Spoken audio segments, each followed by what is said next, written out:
ለዚህ ሁሉ መሰረት የሆነው ነገር በተለይ በጽናት ነገሮችን ሪስክ ወስዶ በጽናት ታግሎ ለስኬት መብቃት ጋራ እግዚአብሔር ደግሞ በመሃል ሲሆን ብዙ ነገሮችን አሳክቷልና ለዚህ ደግሞ ትልቅ ሚና የሚኖረው የምርጫ ጉዳይም አለና ምርጫቸው አድርገው በቤት ውስጥ ተተክለው እነሱ እናንተንም እንድትተከሉ ምክንያት የሆኑ ዛሬ ለመሰባሰብ እግዚአብሔር ለማመስገን ምክንያት የሆኑ እነሱ ናቸውና እቺን ጥያቄ ማንሳት ፈልጋለሁ። ቅድም ደጋግሞ ተነስቷል፣ መጽሐፉ ላይም ተነስቷል። ረጅም ዓመት ነው እውነተኛውን የእግዚአብሔር ሐሳብ ያለበትን እውነትን ፍለጋ ብዙ ደክማችኋል፣ ብዙ ቦታም ታግላችኋል። አንዳንድ ቦታም እስከ መጣላት እንደደረሳችሁ እስከ መባረርም የደረሳችሁበትን ነገር እዚህ ሳነብ ነበርና እስቲ ስለ እምነት ጉዟችሁ ትንሽ ብታጫውቱን ደስ ይለኛል። ለተመልካቾቻችንም ለትምህርት ይሆናል ብዬ ስለማስብ ማለት ነው። አመሰግናለሁ። በጣም መሰረታዊ ነገሩ አሁን የጠየቀን ጥያቄ ልጆቻችንም ከዛ ብዙ ይማራሉ። አሁንም ተምረዋል፣ ገና ብዙ የሚማሩ ነገር አለ ብዬ የማስበው። የምርጫ ጉዳይ ቀላል አይደል። ይሄንን እዚህ ተናግረን የምንጨርሰው ነገር መጽሐፉ ላይ በጣም ብዙ ጠቅሰናል። ይሄንን የሚመለከትና ሰው አንድን ነገር ይሰራል፣ ያደርጋል፣ ግን ያንን ደግሞ ሌሎች ካልተማሩበት ምናውን ይቀራል። እኛ አሁን በህይወታችን ውስጥ የነበሩ በጣም በርካታ ነገሮችን እዚህ መጽሐፍ ላይ ተፍተናል። እኔ ይሄ መጽሐፍ የተጠናቀቀለት በጣም ትልቅ ደስታ ነው የተሰማኝ። ምክንያቱም አእምሮአችን ውስጥ በጣም ብዙ ነገሮች ታጭቀው ነበርና ያንን ይዘን ስንጓዝ በወሬ ደረጃ ስናወራ በሰዎችም ሲያበረታቱን ይሄን እዚህ መጽሐፍ ላይ አእምሮአችን ውስጥ የነበረ ነገር በሙሉ ባይሆንም ወደ 75-80% እዚህ ጋር አራግፈናል። አንደኛው ስለዚህ ምንድነው መስራት ብቻ አይደለም፣ የሰራነውን ነገር በጽሁፍ ለትውልድ ለሚማሩ ሰዎች ማስቀረት ዋናው ዓላማችን ነበረ። በዚህ ላይ ደግሞ እግዚአብሔር ስራውንም በተወሰነ መልኩ ግድድሮቹን ተሻግረን ለዚህ በክተን ያንን ደግሞ ወደ ጽሁፍ ቀይረን ሰዎች እንዲማሩበት ማስቀረታችን እኔ አንዱ በጣም በአሁኑ ሰዓት የምንደሰትበት ትልቁ ነገር ይሄ። ዓላማችንም መጽሐፉን ለመጻፍ ስንነሳ እውነቴን ነው ስለሌላ ነገር አላሰብንም። አንደኛ የእግዚአብሔር ምሪትና ጥበቃ ያን ሁሉ ችግሮችን አሻግሮ ለዚህ ደረጃ ስላበቃን ይሄንን ነገር በጽሁፍ ካላስቀረን ብንሞቱን ጋር አብሮን ይሄዳል በሚል ግምት ጀመርነውና አንደኛው ለይህን መጽሐፍ ለመጻፍ ያነሳሳት ምርጫ የሚለው ነገር ሰው በሚመርጠው ነገር ሊበላሽም ይችላል፣ ቀና መንገድም ሊይዝ ይችላል። በህይወት ላይ በጣም ብዙ ምርጫ የሚፈልጉ ነገሮች አሉ። የትምህርት ምርጫ አለ፣ የስራ ምርጫ አለ። ትምህርት የትኛውን ይማራለሁ፣ ምን ይማራለሁ የሚል ከዛ በኋላ ደግሞ ምን ልስራ፣ የትኛው ስራ ጥሩ ነው ምርጫ ሰር። ከዛ የትዳር ምርጫ አለ፣ በጣም ወሳኝ የሆነ ነገር። ከዛ ሁሉ የሚቀድመው ግን የእግዚአብሔርን የማግኘት ምርጫ። እኛ እኔ ተመርቄ በ1978 በዲግሪ ተመርቄ ነው ወዲያው ላይ ታኝ። ሰው ከተመረቀ በኋላ ወደ ዓለማዊ ነገር ይሳባል አብዛኛው ሰው። እኛ እግዚአብሔርን ያገኘነው በትዳር አይደለም፣ በስራ አይደለም፣ በሌላ አይደለም፣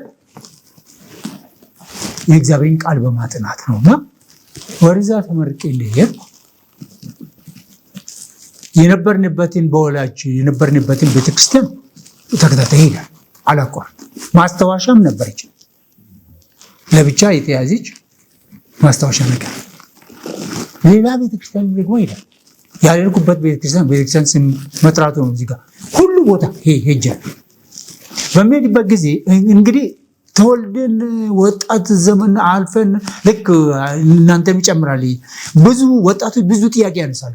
የትኛው የእምነት ቤት ትክክል ነው? የትኛው ትክክል አይደለም? ምንድነው እዚህ ጋር የጎደለው? ምንድነው የሚለውን ጥያቄ ስናነሳ ነው የከረም። 6 ኪሎ ዩኒቨርሲቲ እያለን እንጦጦ ያለውን መካነ ኢየሱስ እሱም በተደጋጋሚ እኔ ነበር ይሁዲ ዕለት እኔ ነበር። ግን ጥያቄ ያቀርቡልና አባል ሁኑ ብለው አይ ማረጋገጥ አለብን እያል ገብተን እያዳመጥ እንወጣ ነበርና ከዛ የቀጠለ ነው ወላይታ ላይ የሆነውና በየቦታው ስንሄድ እንግዲህ ጥያቄዎችን እናነሳለን። እንግዲህ በትምህርት ተሳካልን፣ ስራም ይዘናል፣ ወደ ትዳር አልገባንም። ነገር ግን መጀመሪያ እውነተኛ እምነት መያዝ አለብን የምለው ነገር ተነጋግረንና በዛው መልክ እሱም በራሱ ይሄድበታል፣ እኔም በራሴ ይሄድበታለሁና ጥያቄዎችን ናቸው። እነዚህ ጥያቄዎች ምንድናቸው ነው? አንደኛ መጽሐፍ ቅዱስን ሙሉ በሙሉ ሳይጨምር ሳይቀንስ የሚቀበል ቤተክርስቲያን የትኛው ነው? ወይም የምትቀበል ቤተክርስቲያን የትኛዋ ናት የምለውን ጥያቄ አንደኛ ሳይጨምር ሳይቀንስ ልክ እንደ እግዚአብሔር ቃል። ሁለተኛው በአብ በወልድ መንፈስ ቅዱስ አንድ አምላክ የሚያምን ቤተክርስቲያን የትኛው ነው? ጥያቄዎቻችን የሚያተኩሩባቸው አሉ። ሶስተኛው 10ቱን ትእዛዛት ሰንበትን ጨምሮ 10ቱን ትእዛዛት ትክክለኛውን ሰንበት በዛን ዕለት እግዚአብሔር በቀደሰው በባረከው መሰረት የምትመራበት ቤተክርስቲያን የትኛዋ ናት? አራተኛ እንግዲህ ከመጽሐፍ ቅዱስ ነው እነዚህ ጥያቄዎች የወጡትና ማን ነው አማላጅ? ማን ነው ህይወትም መንገድም ብርሃንም ማን ነው የሚለው ጥያቄ አራተኛ ነው። ይሄ አራተኛው እንግዲህ አማላጅ ከሆነ በሱ ካመኑ ደግሞ ስጋ ለብሶ መምጣቱ ጌታችን ኢየሱስ ክርስቶስ ስጋ ለብሶ መምጣቱ መሞቱ ለኛ ብሎ መሞቱን መሰቀሉ ከዛ ደግሞ ከሙታን መነሳቱን የሚያምን ቤተክርስቲያን የትኛው ነው የሚሉ ጥያቄዎች ዙሪያ ኢመደበኛ የሆነ ጥናት ስናደርግ ነው የነበረውና እኔ በተለይ ቦዲ ውስጥ ሲሰራ በነበረ ጊዜ እነዚህን ጥያቄዎችን መሰረት አድርጌ ወደሚሄድበት ቤተክርስቲያን በጉባኤ ውስጥ ጠይቅ ነበር። በጉባኤ ውስጥ በምጠይቅበት ጊዜ ሁለቱ ቤተክርስቲያን በጣም ይቆጣሉ። አንተ ምሁር ነህ፣ ትልቅ ሰው ነህ፣ ወጣቶችን እንዴት ታሳስታለህ ብሎ የሚቆጡኝ ነበሩ። ሌሎቹ ደግሞ አጥንተን እንመጣለን፣ እውነቱን መጽሐፍ ቅዱስ አይተን እንመጣለን ብሎ መልስ ይሰጡኛል፣ ጊዜ ይሰጡኛል። አንደኛው ግን ወደ አዲስ አበባ ስመጣ ነው የማገኘው፣ እዛ አካባቢ አልነበረምና አንደኛው ግን ወዲያው ጥያቄውን እንደጠየቅኩ ይሄው ከነጥቅሱ እያለ ይጠቅስ የአንደኛው ቤተክርስቲያን አባል ይህንን ጠቅሱልኝ ነበርና በመጨረሻ ወደ አቃቂ ከሰው ጋር ወደ አቃቂ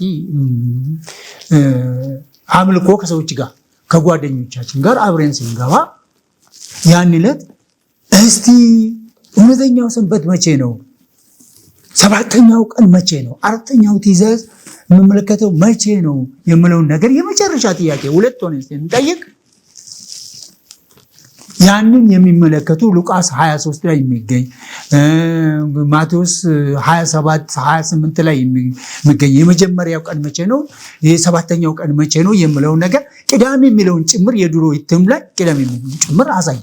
ያን ዕለት ወሰድ። ከዛ በኋላ ተመልሼ ወደ ስራዬም ሲሄድ ወደዛው ወደ ፖለቲ ሄድኩኝ።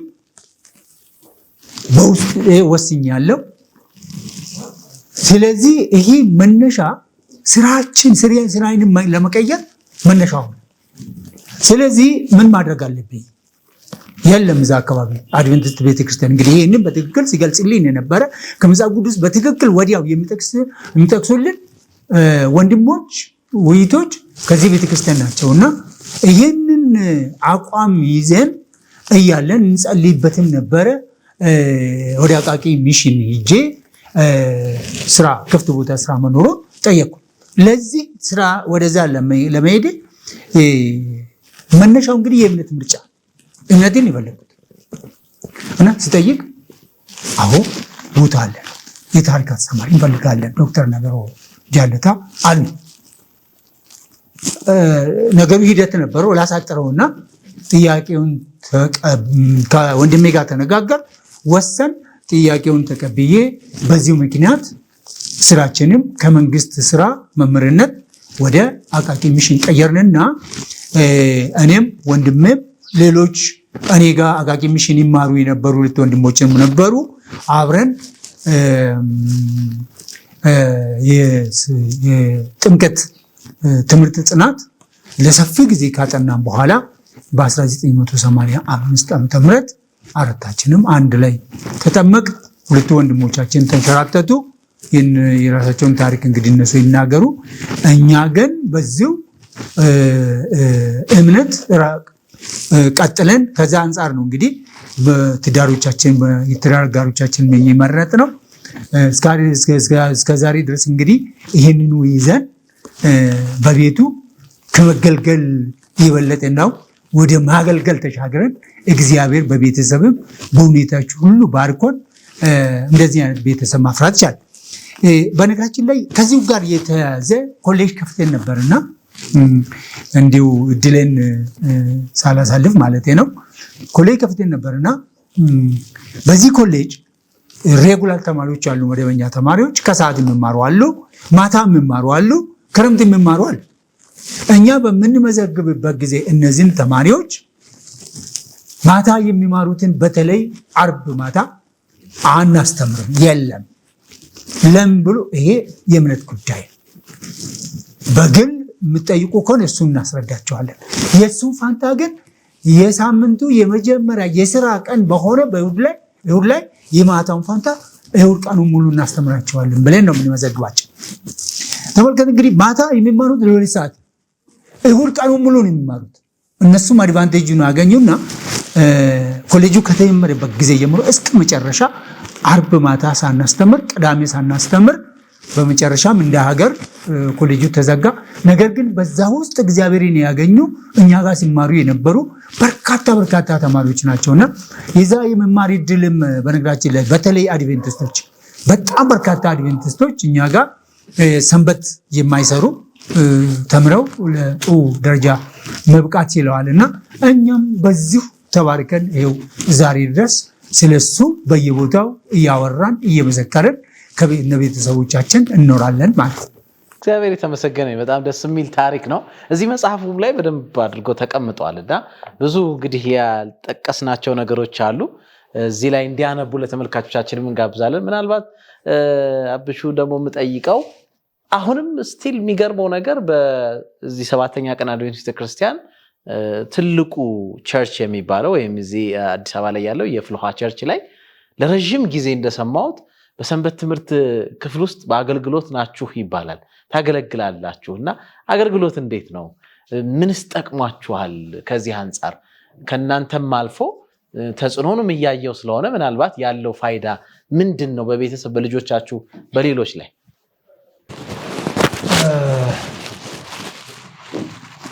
ቅድም ወንድሜ እንደተናገረው መጀመሪያ አባል ነበር። ከዛ በኋላ ወደ ማገልገል ገባን። ወደ ማገልገል የገባ ነው እሱ ባለው መሰረት፣ ወንድሜ በተናገረው መሰረት ቀስ ብለን ነው ወደዚህ የመጣነው። እንደሌላው በጓደኛ በትዳር በምን አይደለም፣ አጥንተን አይተን ነው። ወደዚህ ስንገባ የውጭ አገልጋይ አንድ ሰው መጥቶ ነበረ። ሄነሪ ዋንዶ የሚባል በጣም ስለ መጽሐፍ ቅዱስ ትምህርት መሰረታዊ የሆኑ ነገሮችን አስጨበጠ። በነገራችን ላይ እሱ በመጣ ጊዜ በእኛ ግቢ ያሉት ብዙ ሰዎችም አባል ሆነው ነበር። ይዘን ማለት ነው። በዚህ እኛም ወደ ማገልገል ገባን። ድሮም በዓለማዊ ትምህርት አስተማሪዎች ስለነበርን አልከበደንም። ወደ ሰንበት ትምህርት ጥናት ገባን። ብዙም ሳንቆይ አብረን ስናጠና ነበርና ብዙም ሳንቆይ ወደ አስተማሪነት ገባን። ወደ አስተማሪነት ገብተን ለረጅም ጊዜ ከተሳተፍን በኋላ ወደ መምህርነትም ገባን። ወደ መምህርነት ብቻ ሳይሆን ወደ ዲያቆን አባሎን እስከ ማገልገል የሰንበት ትምህርት የአዋቂዎች መሪ በመሆንና የሽማግሌ የቦርድ ሽማግሌ አባል በመሆን እስካሁን እያገለገለን። በዚህ እግዚአብሔርን በማገልገል ውስጥ በነገራችን ላይ ብዙ ነገር አግኝተናል ብዬ እጠብቃለሁ። ሰው ቅዳሜ ካልነገርኩ ቅዳሜ ካልሰራው እንዴት እኖራለሁ ይላል። እግዚአብሔር ያኖራል። እውነቱን ከያዝክ እግዚአብሔር ያኖራል። እና እኛ ሁል ጊዜ እንዲያውም ሰው ቅዳሜ ብቻ ነው አይደል የሚፈራው? ስለ ቅዳሜ ብቻ ነው የሚያዝ። እኛ ዓርብ ከአቅማችን በላይ ካልሆነ በስተቀር ሌላ ፕሮግራም አንይዝም። የመዘጋጃ ቀን ነው እንላለን። ከሰዓት በኋላ ብቻ አይደለም፣ ከሰዓት በፊት ጀምሮ።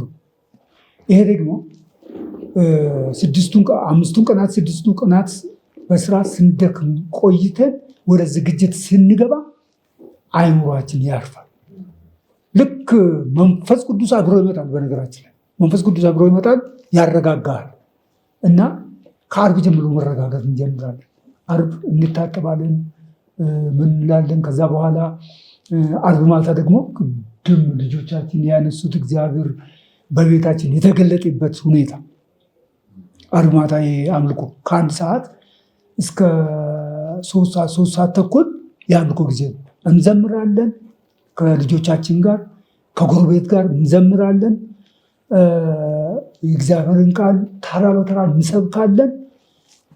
ድሮ መጀመሪያ ስንጀምር ይከብደን ነበር። ይሄ ለ11 ዓመት የቀጠለ ይከብደን ነበር። በኋላ ግን ለመድንና እንኳን እኛ ልጆቻችን ሰዓቱን መጠበቅ ጀመሩ። መዘጋጀት ከትምህርት ሰዓታቸው ቆርሰው ሰንበት ትምህርትን ያነበቡ የእግዚአብሔርን ቃል እያነበቡ መዘጋጀት ጀመሩ።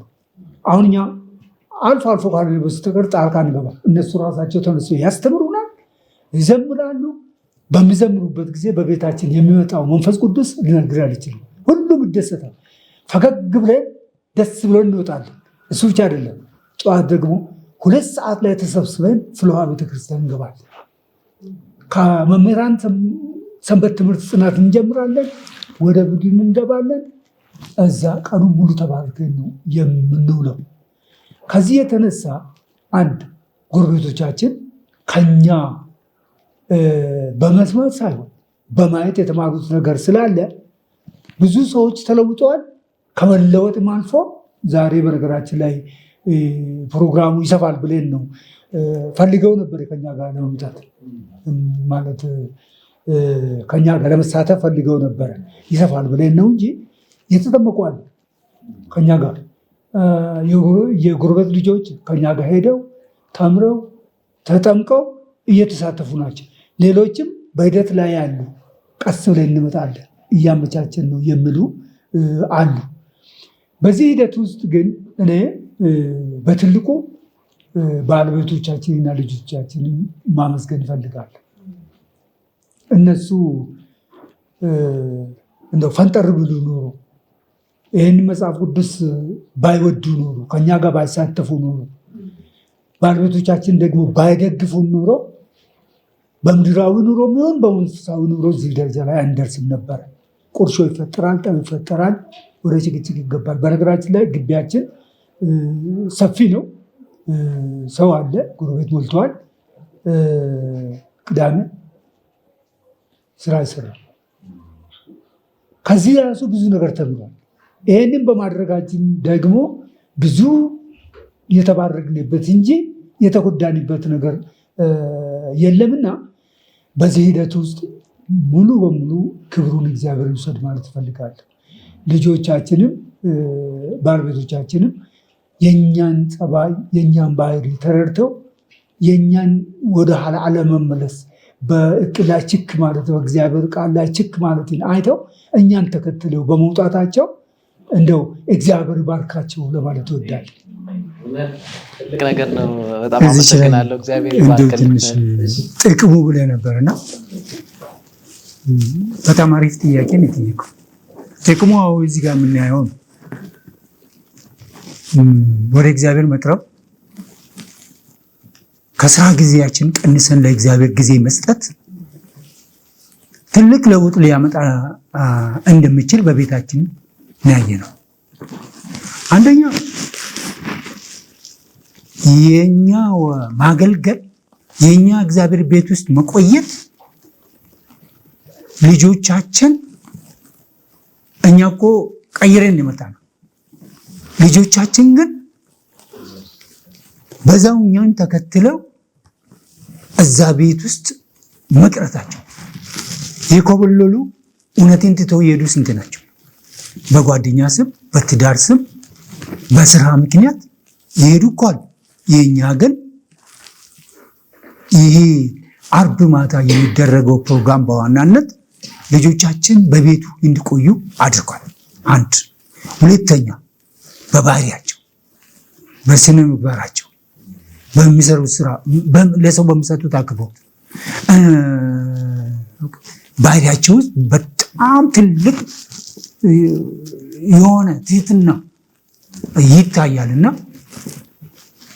ሌሎች ላይ የማናያቸው ነገሮች በልጆቻችን ላይ እነሱ ባሉበት ነው መናገር ይቻላል። ምክንያቱም መሆን የሚገባቸው ሆነዋል እና በዚህ የእግዚአብሔር ቃል ምክንያት ነው ልጆቻችን በቤቱ መጠበቅ ብቻ ሳይሆን በባህሪያቸው ሁሉ ከትልቋ ጀምሮ እስከ ትንሾቹ ሰውን ያከብራሉ፣ እግዚአብሔርን ይፈራሉ።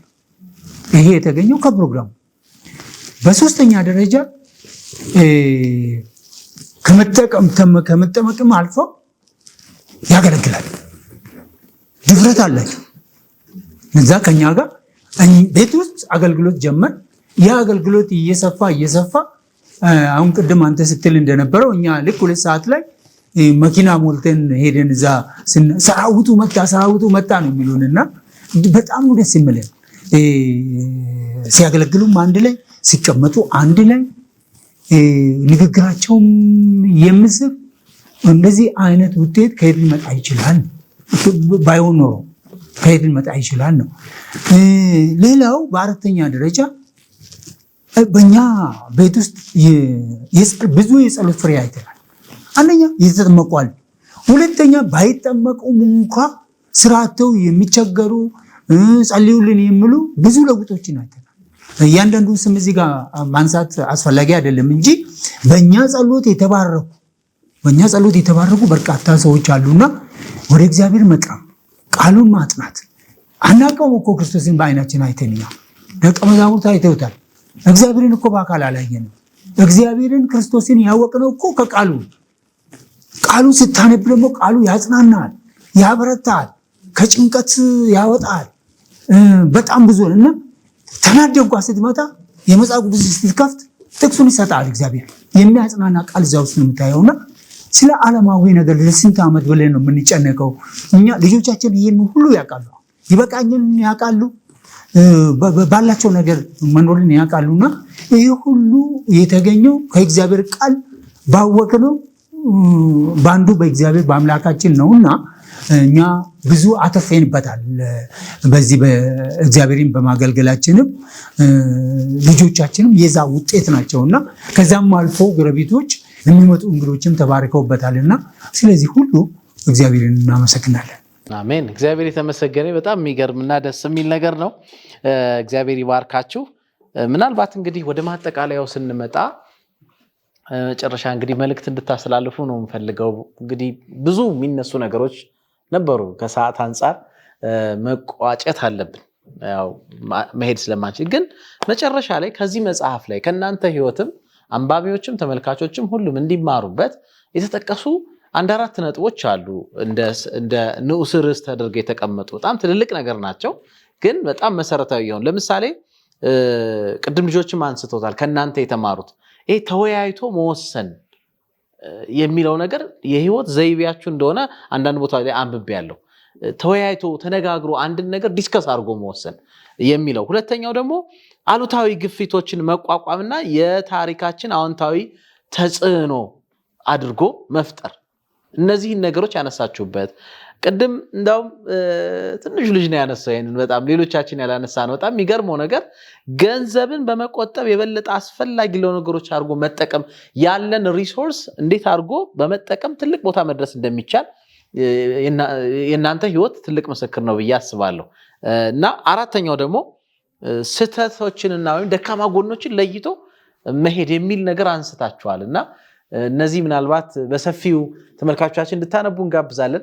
በዚህ አንጻር ግን እንዲሆኑ የምትሉት ነገር ካለ ብላችሁን እንደ ማጠቃለያ ብናደርግ ብዬ አስባለሁ እና በእነዚህ ላይ የምትጨምሩት ሀሳብ ወይም የምታስገነዝቡት ነገር ካለ እንደ ማጠቃለያ ማድረግ ፕሮግራማችን እንድንቋጭ።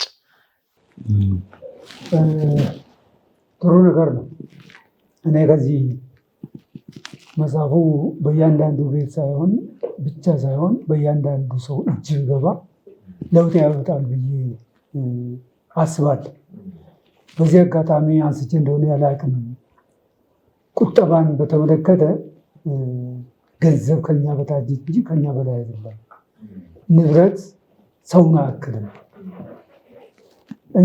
ከንብረት በላይ ወንድማማችነት፣ እህትማማችነት ይበልጣል። ስለዚህ ኪሳችን አንድ ነው። ከአንድ ኪስ ነው ገንዘቡ የሚወጣው።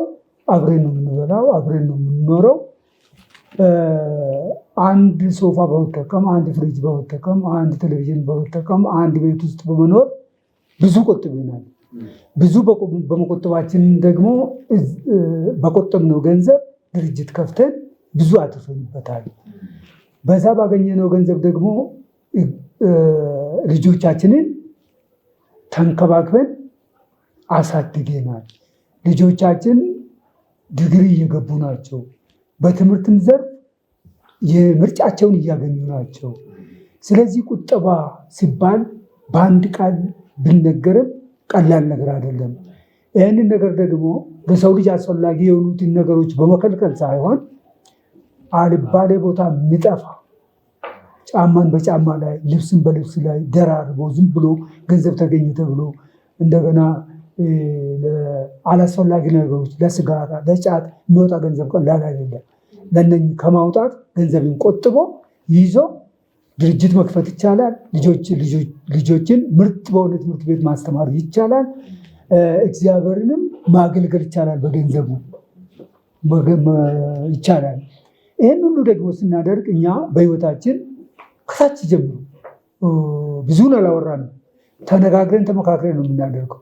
አንድ ላይ ነው የምናጠናው፣ አንድ ላይ ነው የምናነበው። ነጥባችንም ምናልባት ካለነው በተፈጥሮ ካለነው ፖቴንሻል በተጨማሪ አጠናናችንን ዲስከስ ስለምናደርግ ስለምንነጋገርበት ይመስለኛል። እና ከትምህርቱ ጀምሮ ከእቅዱም ጀምሮ እኛ ተነጋግረንበት ነበር ስንወስን ነበር። ቅድም ተነስቶ ነበረ ማስተር ሳንይዝ ወደ ትዳር አንገባም ያለው ከምክክር ውስጥ ነበረ። እሷ ናት ወደኋላ ብንመለስ ኖሮ እሷን ነገር እናስተካክል ነበር ብለን የምንላት። ለምን ዲግሪ ከያዙ በኋላ ልጅ በልጅነት ሲመጣ ቶሎ ቦታቸው ደርሰው ቦታ እንዲይዙ ይረዳል። በተረፈ ስለ ድርጅት መክፈት ብነሳ እምነትን መርጦ አይቶ ተገንዝቦ ስለመግባት ከተነሳ እንደገና ደግሞ ልጆችን ቤተሰብን እንዴት መምራት እንዳለብን ከተነሳ ተመካክሮ ተነጋግሮ መወሰኑ ይበልጣል። አንድ ሰው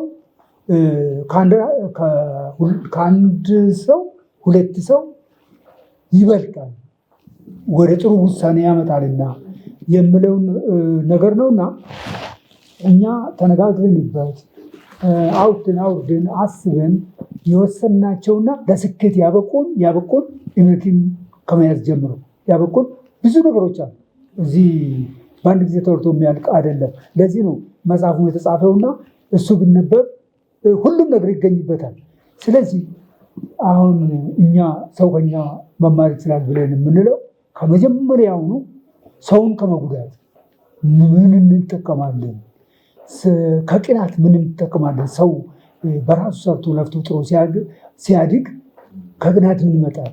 ሰው ብኖረው ይደርሰኛል፣ ሰው ባይኖረው ግን እንዲያውም እሱ ወደ መርዳት ገንዘብ ወደ ማውጣት እንሄዳለን። ከቅናት ምን ይገኛል? እንደገናም ደግሞ አሁን ሁላችንም እናውቃለን፣ በትምህርት ቤትም ተምረናል። ብዙ የዓለም ሕዝብ የኢትዮጵያ ሕዝብ ተምሯል። ሲጋራ ጎጂ ነው፣ ጫት ጎጂ ነው፣ አልኮል ጎጂ ነው።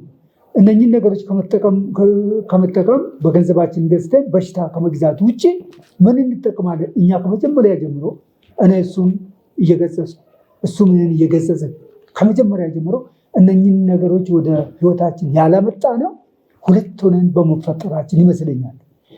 የትምህርቱ ስኬትም በመመካከል ላይ የተመሰረተ አመጣን ብዬ ገምታለሁ። በነገራችን ላይ ከአካሄዳችን እስከ መጨረሻም እስከ ዶክተሬት ፕሮፌሰር መድረስ እንችል ነበረ። ዘገይተን ስላገባን ልጆች ጫና መጣ። ልጆች እንድናሳድግ ይሻላል ብለን ይህንን ተመካክረን ነው ከባለቤቶቻችን እርስ በርሳችን ተነጋግረን ነው ያመጣ ነውና ይሄ ስኬት እያንዳንዱ ሰው አሁን በመጽሐፉ ላይ የተነሳውና ዛሬ እዚህ ላይ የተነሳው እያንዳንዱ ሰው ብረዳው የበለጠ ይጠቀማል። እድሜውም ይረዝማል። ሰላም ያለበት መረጋጋት ያለበት ቤትም ይመሰርታል ብዬ ገምታለሁ። እኔ ከሁሉ በላይ ለዚህ ያበቃን እግዚአብሔር ክብሩን ይወስድ ይላል። አሜን። እግዚአብሔር ይባርክ። መጨረሻ ላይ ያነሳው ጥያቄ አዎ በጣም ወሳኝ ጥያቄ ነው። አንደኛ ተነጋግሮ መወሰን የሚለው ነገር ቀላል አይደለም። ከአንድ አይምሮ ሁለት አይምሮ፣ ከሁለትም አይምሮ ሶስት አይምሮ ይበልጣል። ተነጋግሮ የወሰኑት ነገር ስኬቱን ያን ያክል ከፍ ይላል። እኔ በጣም ማረሳቸው ብዙ ጊዜ የምናወራው እስካሁን ድረስ ያልነካ ነው ተነጋግረን የወሰናቸው ነገሮች አሉ። አንድ ሁለተኛ ክፍል እያለን ያኔ ደብር ያገኘንበት 1965 ዓ.ም ትምህርት ቤት ወላጆቻችን ቶሎ ደብተርና እስክሪብቶ አይገዙልንም እና አስተማሪ ደግሞ ያኔ መኮርኮም መቅጣት ነው። ደብተር ካነሰም መኮርኮም ነው ወይም በቁንጥጫ ያ ፈራን። እስክሪብቶ አለቀ ብለን በሁለት ሳምንት በአንድ ሳምንት ነው የሚገዛል። እስከዛ ድረስ ግን ትምህርት ቤት መሄድ እንፈራለን እና ምን እናድርግ ተባብለን ተመካከርን። የራሳችን ገቢ እንፍጠር፣ 65 ዓመት ገቢ መፍጠር አለብናል። እዛ ተነጋገርንና 25 ሳንቲም ከአባታችን ወንድም ተበደር ራቅ ያለ ማሳ ላይ ሄደን ራቅ ያለ ከ45 እስከ 1 ሰዓት ሊሆን ይችላል ሾንኮራ ገዛንና አምጥተን መንደራችን የተወለድበት መንደር ውስጥ ሸጠን 45 ሳንቲም እያንዳንዳችን አትርፈን ያኑ ዕለት ማታ 25 ሳንቲም እንግዲህ ብዙ ነው። ያኔ 25 ሳንቲም መልሰን ከፈል ወደ ንግድ የገባ ነው። በዚህ ጊዜ አላነሳንም ስለሷን ነገር። ሁለተኛ በ69 ዓመተ ምህረት ታላቂታችን ሲታገባ በጋብቻ ምክንያት ብዙ ወጪ ወጣና ወደ መጨረሻው አካባቢ የጦት አጋጠመ። የኑሮ ጦት ረሃብ ሊባል ይችላል። ወደ ትምህርት ቤት ሲናድሮጅ ያገምሳ ትምህርት ቤት ነበር የምንማረው። እዛ ላይ ጠቅሰናል እና ሄደን ስንመላለስ ማሳ ላይ ብዙ ነገር እናያለን። እንደ ስኳር ድንች፣ የሀገራችን የሚበላ ስራ ስር ቆጮ የሚባል አለ፣ ዘንጋዳል፣ ጥንቅሽ፣ ጤፍ አለ። በጣም ብዙ ነገር የሰው ማሳ ላይ ሞልቶ አለ። አባታችን በጣም ተሰምነት አለው፣ ይወደዳል። ጎሽ ገለዋል። በዛ ምክንያት ሰው ያከብረዋል። ነገር ግን በጣም ነው የምንወደው። ነገር ግን ስራ ለወላጆቹ የመጨረሻ ልጅ ስለሆነ ስራን ስላለመደ ስራ ያው በዚህ ምክንያት እናታችን ግን ጎበዝ ናት። በሷ ነው እንግዲህ ያን አይልም አብረን የገፋ ነውና ረሃብ አጋጠመንና መንገድ ላይ ስናይ እኛ ጤናማ ሆነን ተፈጥረን ሁሉ ቤተሰብ ጤናማ ነው። ለምንድን ነው የምንራበው የሚል ጥያቄ አነሳ። ተነጋገር። እኛ እንደነዚህ ሰዎች መስራት አንችልም ወይ? ገና 7ኛ ክፍል ተማሪ ነበር ነው አንችልም ወይ የሚል ጥያቄ ተነሳና ለምን ወደ ግብርና እንግባ ተባባል። መቼ እንግዲህ 65 ጀምረን ትንሽ ገንዘብ ቋጥረናልና በሷ ሄደን የጤፍ ዘር ገዛ። ጫካ ነበር የኛ ቦታ። እሱ መንጠረን ዘራንና በሁለት ወር የሚደርስ ጤፍ ነውና ቶሎ ደረሰ። ታጨደ። ከዛ ምን ተነጋገርንና ሁለተኛ ረሃብ የሚባል ነገር ቤታችን እንዳይገባ 2 ቁና እናስፈጭና እስከሚበቃቸው ድረስ ይብሉ ብለን ተነጋገር። በዛው መሰረት አደረግነው። ተፈጨ። ያ ሁሉ 2 ዶሮ ታረደ፣ እንጀራ ልክ መሶብ ላይ እንደሚቀመጥ አይነት ነገር ተከምሮ መጣ። የምትፈልጉትን ያህል ብሉ፣ ካሁን በኋላ ረሃብ የሚባል ነገር ቤታችን አይገባም ብለን አደረግነው። ከዛ በኋላ እኛ ዩኒቨርሲቲ እስክንገባ ድረስ ረሃብ ቤታችን አልገባም፣ ወጣ። ግን አንድ ሌላ ሶስተኛው ውሳኔ በጣም የሚገርም ውሳኔ ነውና 10ኛ ክፍል ጨርስ፣ ንግዱም ሆነልን ግብርናም ሆነልን፣ በትምህርቱም ጎበዝን፣ የትኛውን እንምረጥ? በጣም ትልቁ በህይወታችን የወሰነ ውሳኔ ይሄ ነው። ብዙ ወሰንና የወሰነው ይሄ ነው እና ተነጋግረን ምን እናድርግ? ትምህርቱን ትተን እንዳውም አባታችን ይህንን ትምህርት ይበቃቸዋል፣ ቢሮ ገብታችሁ አትስሩ፣ መቼ አንዳችሁ በቀኜ አንዳችሁ በግራዬ ቤት ሰርታችሁ አግብታችሁ አብረን እንኖር ብሎ አንድ ቀን ሲናገር እኔ ቀደም እላለሁና እንዴት እንዴት እላለ ትምህርት በጣም እንወድ ስለነበር ነው። እንዴት እንዴት እላለ ብዬ አባቴን ተቆጣ። አይሆንም ይሄ ነገር በጭራሽ አይሆንም ማለት ሶስቱም ሆኖልናልና ከዛ ስንመካከር ግብርናውን እንቀንስ፣ ለቤት ብቻ የሚበቃው ብቻ መዝራት፣ ንግዱን እንተው፣ ትምህርቱ መሰረታዊ ነውና ትምህርቱ ላይ ብናተኩር ይሻላል የሚል ውሳኔ ወሰንና ከቤታችን 500 ሜትር ያህል ርቀን ወንጀቤው ይባላል ቦታው የተወለነበት ቤታችን ያለበት። ከዛ ርቀን ኡላ የሚባለው ቦታ ላይ ሜዳ አለ። ሜዳው ላይ ከሳር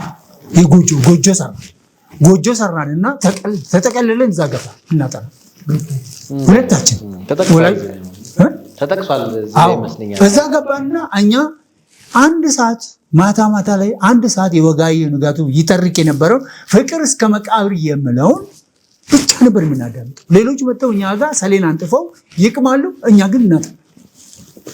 ያኔ መጽሐፍ ነበር፣ ጥሩ ትምህርት ደረጃ ያለው ማስተማሪያ ነበር። የምናጠናው በቾክ ጥቁር ሰሌን ላይ ተጽፎ ከዛ ላይ የቀዳነው የጻፍነው ነውና እሱን እያጠናን እንግዲህ ወስነን በ1973 ዓመተ ምህረት ነው ማነው 72 ዓመት መጨረሻ ነውና ባለችው ገንዘብ እኔ አዲስ አበባ እንድመጣና ልብስ እንገዛ፣ ጫማ፣ ሬዲዮ፣ በዛች ሬዲዮ ነበር ያንን ትረካ የምናዳምጠውና እነዚህ ነገሮች ገዝቼ እንዲመለስ አንድ አገልጋይ አለ። አሁን ወደ አዲስ አበባ ያመጣል። አዲስ አበባ መጣሁና ለኛ የሚሆነውን ነገር ገዛን።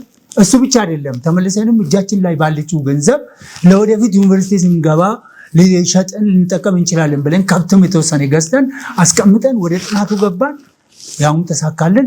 1974 እንግዲህ ቅድም እንደተባለው 465 ተማሪዎች ተፈትነው 5ቱ ሲያልፉ ከዛ ውስጥ እኛ ልንሆን ቻል። ይሄ የአብሮ ውሳኔያችን ውጤት ነው ማለት ነው። በትዳር ላይም በእምነት ላይም እንደዚሁ በጣም በርካታ ነገሮች ላይ ወስነን እየመጣ አንዱ ያልተሳካልን ወንድሞቻችንን በሚመለከት ማንሳት አልፈልግም። እዚህ ላይ በትንሹ ያው ህይወታችን ስለምነካ አንስተናልና ከነሱ ጋር ድርጅት እንከፍታለን ብለን ነበረ። እኔ ልክ እንደተመረኩ ይዣቸው ወላይታ ሄድኩኝ። ወደ 4 ዓመት ከኔ ጋር ቆዩ።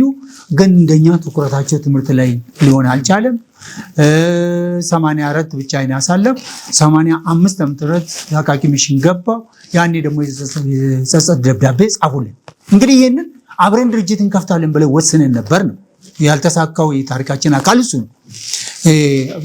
የጸጸት ደብዳቤ ሁለተኛ እናጠፋም እዛው እንማራለን ብለው ጽፉልኝ አመጣናቸው።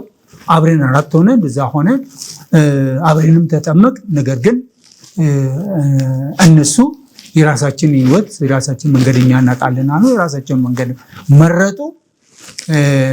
እኛም እንግዲህ ተለይተን አሁን ያለንበት የራሳችን መንገድ መረጥ።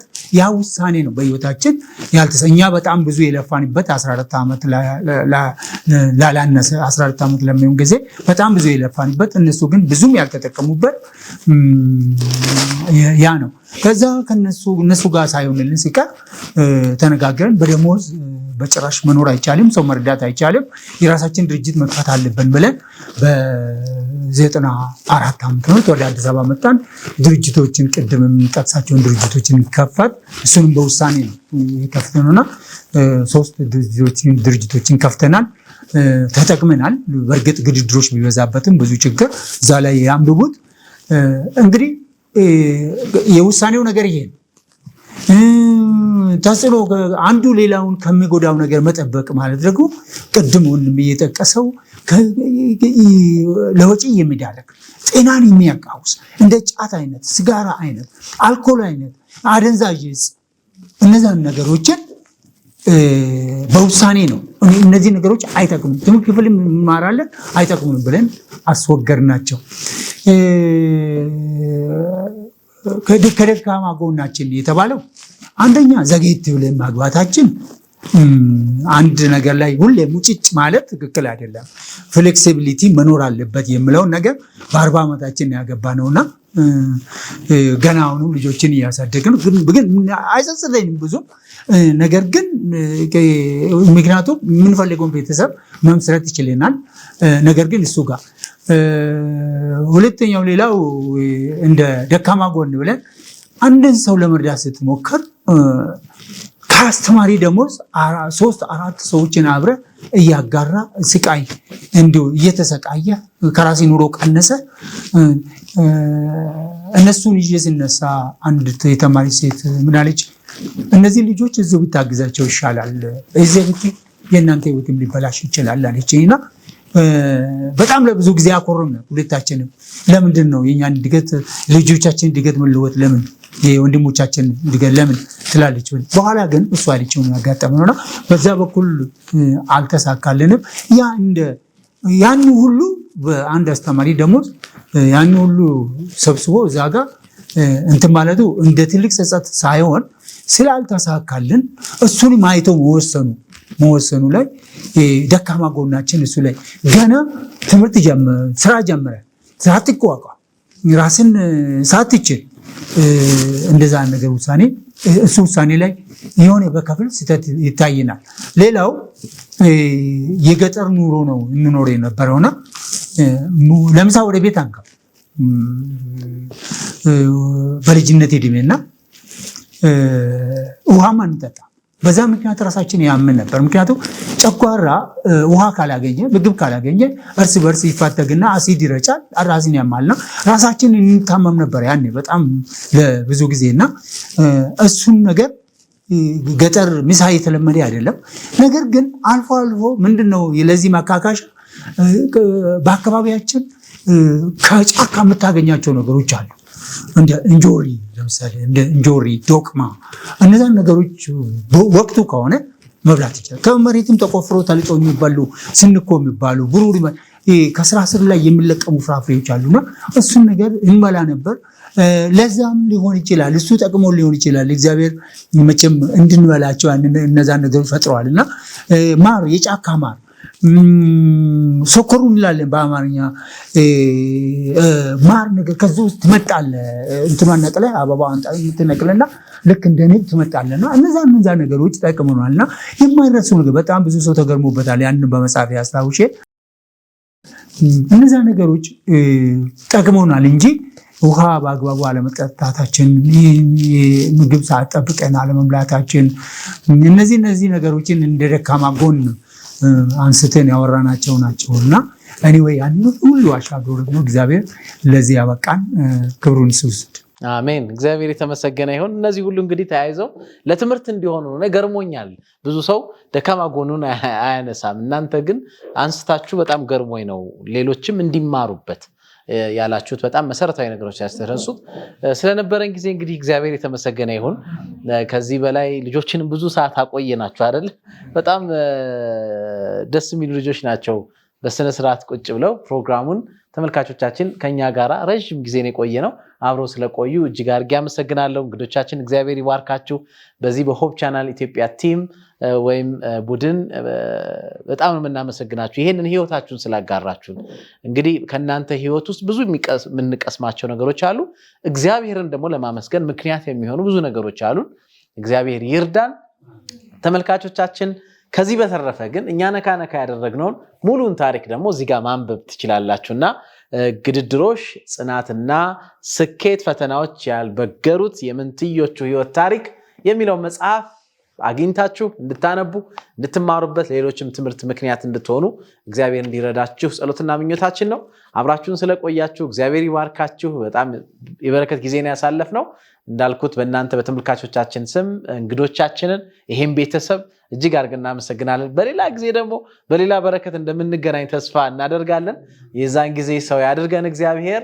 አብራችሁን የቆያችሁ ሁሉ ባላችሁበት እግዚአብሔር ይባርካችሁ። ጥያቄ፣ አስተያየት፣ ጥቆማ ካላችሁ ጻፉልን፣ ደውሉልን። ባሉት አድራሻዎች ልናገኛችሁ እኛም እንወዳለን። ቀደም ሲል እንዳልኩ እንግዲህ በሚቀጥለው ደግሞ በሌላ ፕሮግራም እስከምንገናኝ የጌታ ጸጋ ከሁላችንም ጋር ይሁን። ሰላም ሁኑልን።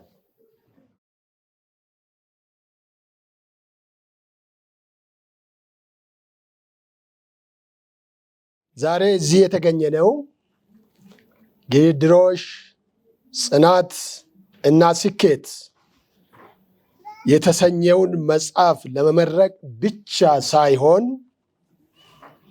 እግዚአብሔር ለነዚህ መንታ ለሆኑ ወንድማማቾች አባያና አበሹ ሕይወት ውስጥ የሰራውን ድንቅ ተአምር ለመመስከር ነው። የአባያና የአበሹ የሕይወት ታሪክ በምዕራብ ኢትዮጵያ ምድር ተጀምሮ ዛሬ ለደረሰበት ክብር ያበቃው በሰው ኃይል ሳይሆን በልዑል እግዚአብሔር ረዳትነት ነው። ይህ መጽሐፍ ግድድሮሽ ጽናትና ስኬት የተሰኘው መጽሐፍ በምሳሌ መጽሐፍ በመጽሐፍ ቅዱሳችን በምሳሌ ምዕራፍ 3 ቁጥር 5 እና 6 ላይ ያለውን በግልጽ ያስረዳል ወይም በግልጽ በተግባር ያሳየናል። በፍጹም ልብህ በእግዚአብሔር ታመን፣ በራስህ ማስተዋል አትደገፍ፣ በመንገድህ ሁሉ እርሱን እወቅ፣ እርሱም ጎዳናህን ያቃናልሃል ይላል። ይሄ የምሳሌ መጽሐፍ ላይ የምናገኘው ቃል በትክክል በእነሱ ሕይወት በተግባር የተገለጸ መሆኑን በእግዚአብሔር በመታመናቸው በራሳቸው ጥበብና እውቀት ባለመደገፋቸው በእግዚአብሔር በመደገፋቸው በመንገዳቸው ሁሉ እግዚአብሔርን በማወቃቸው እግዚአብሔር ለዚህ ስኬት ስላበቃቸው እግዚአብሔር የተመሰገነ ይሁን። እንዲሁም ምሳሌ ምዕራፍ 16 ቁጥር 3 ላይ ስራህን ለእግዚአብሔር አደራ ስጥ፣ ሐሳብህም ትጸናለች። የሰው ልጆች በእግዚአብሔር የምናምንና የምንታመን ከሆንን የምናደርጋቸው ነገሮች ሁሉ ለሱ አደራ በመስጠት በሱ በመደገፍ ብናደርግ መልካም የሆነውን ሐሳባችንን ወደ ፍጻሜ እግዚአብሔር ያደርሰዋል። በጽኑ መሰረት ላይ የታነጸ ሕይወት። እነዚህ መንታ ወንድሞች ከአድቬንቲስት ትምህርት ቤት የጀመሩት የሕይወት ጉዞ ዛሬ ለደረሱበት በዩኒቨርሲቲም ሕይወት ውስጥ በማለፍ ዛሬ ለደረሱበት ለተዋጣለት ሕይወት መስመር መሰረት ሆኗቸዋል። እንደገና እንግዲህ እዚህ የምንገኘው ግድድሮሽ ጽናትና ስኬት የሚለውን የመጽሐፍ የማስመረቂያ በዓል ላይ ነው የምንገኘው። በኦሮምኛ መጽሐፉ በሁለቱ ቋንቋ ነው የታተመው መጽሐፉ። በኦሮምኛ ደግሞ ወላንሶ ጮቾምናፊ ምልካይና ጀዳ ዋቀዮፍ ገለናተው ኪታባ ከነራ በሩምሰ ባዬ በሩምሰ ነመፈየዱ አካ እራ በረተሙ ሸኪን ቶኮን ጅሩ ዋቀዮፍ ገለናተው። ስለዚህ ሁላችሁም ወደዚህ ፕሮግራም በተለየ ሁኔታ እንኳን ደህና መጣችሁ ለማለት እወዳለሁኝ። ባለታሪኮቹ ስም ሆኜ እያንዳንዳችሁን ላመሰግን እወዳለሁኝ። ክቡር ፓስተር ታደሰ አዱኛ የምስራቅ ኢትዮጵያ ዩኒየን ፕሬዚደንት፣ ክቡራን እንግዶቻችን፣ የተወደዳችሁ ወንድሞችና እህቶች ጥሪያችንን አክብራችሁ ስለተገኛችሁ ከልብ እናመሰግናችኋለን። እንኳን ደህና መጣችሁልን። ከ18 ዓመታት በፊት በሕሊናችን የተጸነሰው መጽሐፋችን እነሆ ዛሬ በመወለዱ ደስ ብሎናል። እናንተንም እንኳን ደስ አላችሁ። በርካታ ሰዎች የሰሩትን ታሪክ ለትውልድ በጽሑፍ ሳያስቀሩ ያልፋሉ። ታሪካቸውም ይረሳል። በሌላ ሰው ቢጻፍም ሙሉ አይሆንም ወይም የተዛባ ይሆናል። ይህ ደግሞ ቀጣዩ ትውልድ ሕይወቱን ፈትሾ የሚያስተካክልበትን ዕድል ሊያሳጣ ይችላል። ባለታሪኩ ያሳለፈውን ውጣ ውረድ፣ ትግልና ውድቀት ወይም ስኬት በራሱ ጽፎ ቢያስቀር ያልተሸራረፈና ያልተዛባ እውነተኛ ታሪክ ለሌሎች ማስተላለፍ ይችላል። ያልተሸራረፈና ያልተዛባ እውነተኛው ታሪክ ደግሞ ብዙ ጥቅሞችን ሊያስገኝ ይችላል። ከነዚህም ጥቂቶቹን ለመጥቀስ፣ አንደኛ፣ አንባቢው ያሳለፈውን ሕይወቱን በመፈተሽ መቀነስ ያለበትን ቀንሶ መጨመር ያለበትን ጨምሮ መስተካከል ያለበትን የማስተካከል ዕድል ያገኛል። ሁለተኛ፣ ለሰው ልጆች የሚጠቅሙና የማይጠቅሙ ነገሮችን በመለየት የሚበጀውን የመምረጥ ዕድል ያገኛል። ለምሳሌ ሲጋራ ማጨስ፣ ጫት መቃም፣ አደንዛዥ እጾችን መጠቀምና አልኮልን መጠጣት ጤናንና ኢኮኖሚን የሚያቃውስ መሆኑን በመረዳት እነዚህን ነገሮች ከሕይወቱ ሊያስወግድ ይችላል። በተቃራኒው ደግሞ ጠንክሮ በመስራት ሕይወቱን በቁጠባና በእቅድ በመምራት ቅድሚያ ለሚገባው ቅድሚያ በመስጠትና ሌሎች ለሱና ለቤተሰቡ የሚበጁ መልካም ነገሮችን መምረጥ ይችላል። ሶስተኛው፣ አንባቢ ይማርበታል፣ ይለወጥበታልም፣ የፈጣሪን ስራ ያደንቅበታል። ምስጋና ለሚገባም ደግሞ ምስጋና የሚሰጥ ዕድል ያገኛል። አራተኛ፣ ሌሎች ሰዎችን ከመጉዳት ይልቅ በመምከር በማገዝ በመተባበርና በመደገፍ የሰላምና የደስታ ምንጭ ሊሆን ይችላል። ከዚሁ አንጻር የተጻፈውና በብዙ አስደናቂ ጭብጦች፣ ክንውኖች፣ ክስተቶች፣ ግድድሮሾችና ገጠመኞች የታጨቀ እውነተኛው የ62 ዓመት ታሪካችን ሰዎች ወደ መልካምነት የመለወጥና ፈቃደኛ የሆነ ሁሉ አዲስ የሕይወት ምዕራፍ እንዲጀምር የማነሳሳት ኃይል እንዳለው እናምናለን። መጽሐፉ እያንዳንዱ አንባቢ ለምን ተፈጠርኩ፣ አሁን ያለሁበት ደረጃ ወይንም ቦታ ላይ ለምን ሆንኩ፣ እዚህ ቦታ ላይ በመሆኔ ተጠያቂ ወይም ተመዝጋኝ ማን ነው፣ ጥፋቴ ወደ ሌሎች ሰዎች እንዳይሻገር ወይንም ስኬቴ ወደ ሌሎች እንዲተላለፍ ምን ማድረግ አለብኝ ብሎ ራሱን እንዲጠይቅ የሚያደርግ ይዘት አለው። አብሮነታችንን ሊፈትን የነበረውን ግድድሮች ለመቋቋም የተደረገው ትግል እንደ ወርቅ ተፈትኖ ጽናትን በመውለዱ ሕይወታችን ወደ ስኬት ጎዳና ማምራቱ በእኛ እድገት ውስጥ ከነበሩት አብሮነት፣ ውይይት፣ ትብብር፣ መደጋገፍ፣ ቁርኝትና ቅንጅት ሂደቶች እንዴት መልካምና ትክክለኛ ነገሮችን እንድንመርጥና እንድንወስን እንዳስቻሉን መማር ይቻላል። ማንኛውም ሰው ለምንና ለየትኛው ትምህርትና ስራ እንደተፈጠረ በያዘው ስራ ላይ ጠንካራና ጽኑ አቋም ያለው መሆን እንዳለበት፣ በእቅዱ ላይ የተመሰረተ ግብ ሊኖረው እንደሚገባ፣ እቅዱን እስከ መጨረሻ ድረስ መግፋት ካልሆነም ወዲያውኑ መቀየር እንዳለበትና ሌሎች የህይወት ተሞክሮችን ከመጽሐፋችን ማግኘት ይቻላል። መጽሐፉ ሰዎች ጠቃሚ ስራ እንዲሰሩ የሰሩትንም ደግሞ ለሌሎች በጽሁፍ እንዲያስቀሩ የማነሳሳት ኃይል አለው። ጦርነትና ሰላም በአእምሮ ውስጥ የሚፈጠሩ ተቃራኒ ክስተቶች ናቸው።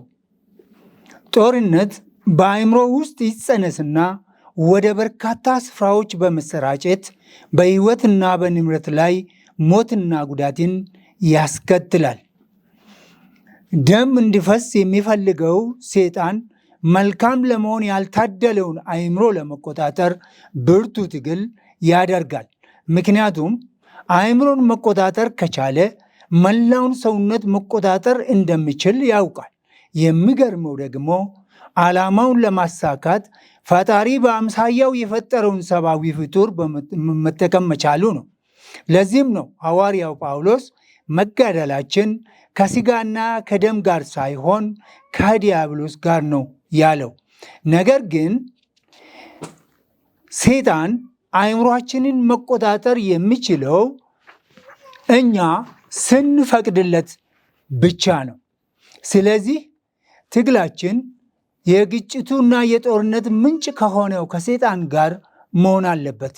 እድገትን፣ ብልጽግናንና መለወጥን እንዲሁም የዚህ ሁሉ መሰረት የሆነውን ሰላም የሚጠላ ሰይጣን ብቻ ነው። ልክ እንደ ጦርነት ሰላምን በአእምሮ ውስጥ ተጸንሶ ብዙ ስፍራዎችን ይሸፍናል። የዚህ ሰላም ምንጭ ደግሞ እግዚአብሔር ነው። እርሱ አእምሮን የፈጠረው ለመልካም ነገር እንድንጠቀም ነው። ሰው ግን አእምሮን መልካም ላልሆነ ነገር አሳልፎ በመስጠቱ መከራ፣ ችግር፣ መገዳደልና አንዱ ሌላውን ጠልፎ የመጣል አባዜ በዛ። ማንኛውም ሰው አእምሮን ለመልካም ነገር ብቻ ቢጠቀም የመጀመሪያው ተጠቃሚ ራሱ ነው። ቀጥሎም ሊኖረው የሚችለው መልካም ባህሪ ወደ ሌሎች በማሰራጨት ሰላም ሊሰጥ ይችላል። ስለዚህ የመጽሐፋችን መልእክት ፈጣሪ የሰጠንን አእምሮ በመልካም ነገሮችና ሀሳቦች በመሙላት ለመልካም ነገሮች ብቻ እንድንጠቀም የሚጋብዝ መጽሐፍ ነው። መጽሐፉ ከሚጎዱ ቃላት ይልቅ የሚያንጹ ቃላትን እንድንጠቀም፣ የሚሰሩ እጆችን ከመንቀፍ ይልቅ እንድንደግፍ፣ ከግጭትና ጥላቻ ይልቅ ሰላምን እንድንመርጥ፣ ከመገዳደል ይልቅ ምሕረትን እንድናደርግ፣ የመቻቻል የመደጋገፍና የመተባበር ባህል እንድንገነባ፣ የአንድነትና የህብረት እንዲሁም የሰላም ህይወት እንዲኖረን የሚያደርግ ኃይል ያለው መጽሐፍ ነው። እኛ ፈቃደኞች እንሁን እንጂ ይህን እንዲሆን የሚያደርገው ደግሞ ፈጣሪያችን እግዚአብሔር ነው። ነጭም ሆነ ጥቁር የማንኛችንም የዘር ግንድ አዳምና ሔዋን ናቸው።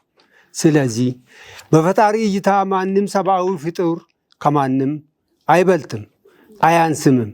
ቋንቋም ቢሆን የመወለድ ሳይሆን የአካባቢ ማህበራዊ መስተጋብር ውጤት ስለሆነ የተናጋሪው ሀብት እንጂ የማንም ስላልሆነ የየትኛውም ቋንቋ በነፃነት መጠቀም እንችላለን። የልዩነት ምንጭ ከሰይጣን የመነጨው የኃጢአት ውጤት እንጂ የእግዚአብሔር ፈቃድ አይደለም። ባለን ነገር እንድንደሰት፣ ያለንን ነገር አስፈላጊ ለሆነ ነገር እንድንጠቀም፣ ያለን ነገር ይበቃናል የሚለውን እንድንለማመድ እግዚአብሔር ውብ አድርጎ የፈጠረውን ፍጥረት በማየት በመንግስትና በዜጎች የተሰሩ ልማቶችን በመጎብኘት እንድንደሰት፣ አእምሮችን ደግሞ በእውነተኛ ሰላም ዝግጁ እንድናደርግ ኢየሱስ እየሰቀሉት ለነበሩ ሰዎች ይቅር እንዳላቸው ሁሉ እኛም ይቅር መባባልን ባህላችን እንድናደርግ የሚያበረታታን መጽሐፍ ነው። ይቅርታ በሙሉ ሰላምን ይሰጣል። ለሀብት ለዝናና ለስልጣን ብለን አንጠላለፍ። ህዝባችን ሰላም አንንሳ። እግዚአብሔር በአምሳሉ የፈጠረውን ሰው ከሀብት ከዝናና ከስልጣን ይበልጣል። እነዚህ ሁሉ ያልፋሉ። ምክንያቱም ራቁታችንን ወደ ምድር መጣን፣ ይዘን ወደ መቃብር የምንሄደው ነገርም የለም። ዋናው የመጽሐፋችን መልእክትም ይኸው ነው። በተጨማሪም በየቦታውና በየመንገዱ ሳያውቁንና እያወቁንም ስለ መመሳሰላችን፣ አኗኗራችን፣ ገጠመኞቻችን የመሳሰሉትን ለሚጠይቁን ሰዎች መጽሐፋችን መልስ ይሰጣል። ልብ ወለድ የሚመስል ነገር ግን በእውነት ላይ የተመሰረተው መጽሐፋችን በመመሳሰላችን ገጠመኞች ምክንያት በተፈጠሩ አስተማሪ፣ አስደናቂና አዝናኝ በሆኑ ክስተቶች የታጨቀ ስለሆነ ማንንም ሊያመልጠው አይገባም። በአጠቃላይ መጽሐፋችን በየትኛውም ዕድሜ ክልል ላሉት በተለይም ደግሞ እስከ ጎልማሳነት ዕድሜ ላሉት ሰዎች ሁሉ እጅግ ጠቃሚ እንደሆነ አንጠራጠርም። ስለዚህ ተግተን እንስራ። የሰራነውን ነገር ደግሞ ለትውልድ በጽሁፍ እንድናስተላልፍ መልእክታችን ነው።